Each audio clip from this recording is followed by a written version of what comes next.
সকাল সকাল গ্রামের একদম শেষ মাথায়, যেখানে একটা ক্যানালও শুরু হয়েছে। আমরা সকাল সকাল একটা পাগলামি করতে এসেছি। এটা এরকম যে আমরা কিছু খেজুরের বীজ এনেছি। খেজুরের বীজ কেন? খেজুরের বীজ এজন্য যে আমরা কিছু খেজুরের বীজ এই ক্যানালের পাশ দিয়ে বপন করে দেব। এর ফলে কি হবে? এর ফলে যেই গাছটা হবে ওই গাছ থেকে আমরা খেজুর পাবো, খেজুরের রস পাবো। খালি কি তাই, সাথে প্রাকৃতিক বজ্রপাত নিরোধক হিসাবে ওই গাছগুলো কাজ করবে। বিশেষ করে আমরা যদি দেখি, আমাদের জলবায়ু পরিবর্তন হচ্ছে, ফলে ঝড়ঝাপটা, প্রাকৃতিক দুর্যোগ হচ্ছে, সাথে বজ্রপাত হচ্ছে। আশঙ্কাজনকভাবে বজ্রপাতে বহু মানুষ মারা যাচ্ছে। সাম্প্রতি কয়েকদিন আগে আমাদের নিজ উপজেলাতেই অন্তত 7 জন বজ্রপাতে আহত হয় এবং তৎক্ষণাৎ একজন মৃত্যুবরণ করে। এই যে এসব সমস্যা থেকে মুক্তি পাওয়ার জন্য আমাদের নিজেদের এগিয়ে আসা উচিত। বজ্রপাত নিরোধক হিসাবে খেজুর গাছ, তাল গাছ কিংবা নারিকেল গাছের মতো গাছগুলা আমরা আমাদের বসতির বাইরে একটু দূরে আমরা এগুলা লাগাতে পারি। এটা কেন বজ্রপাত নিরোধক হবে? এটার কি কোনো বৈজ্ঞানিক যুক্তি আছে? হ্যাঁ, অবশ্যই আছে।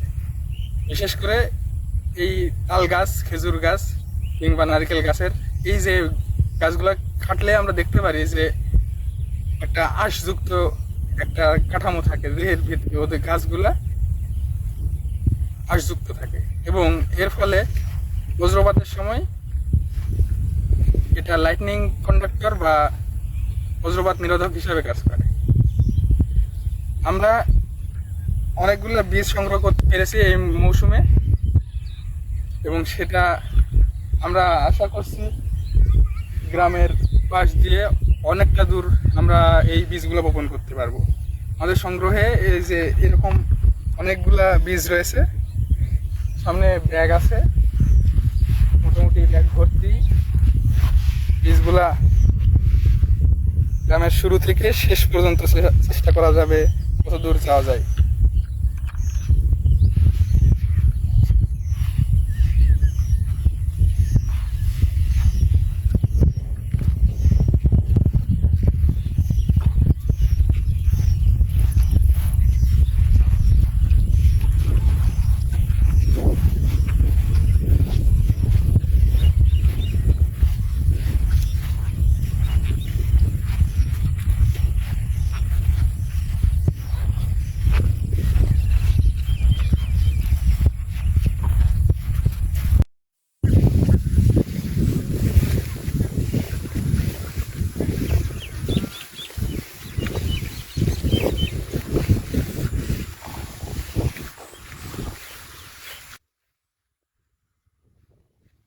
Sonra bayağı kapatacak.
খেজুরের বীজ ছিটাতে ছিটাতে আমরা অনেকটা দূর পর্যন্ত চলে এসেছি।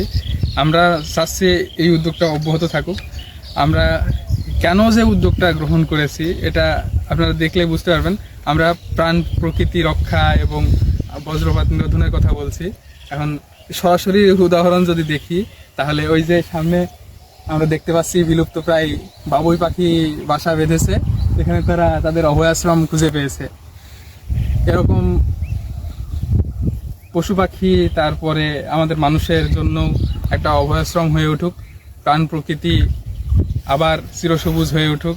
আমরা আমাদের সাথে আপনাদেরও আহ্বান জানাই, আমাদের সাথে আপনারা সহযোগী হবেন এবং আপনারা নিজেদের জায়গা থেকেও আপনারা চাইলে এরকম ছোট ছোট উদ্যোগ নিয়ে আমাদের প্রাণ প্রকৃতি রক্ষার জন্য ভবিষ্যৎ প্রজন্মের জন্য কাজ করতে পারেন।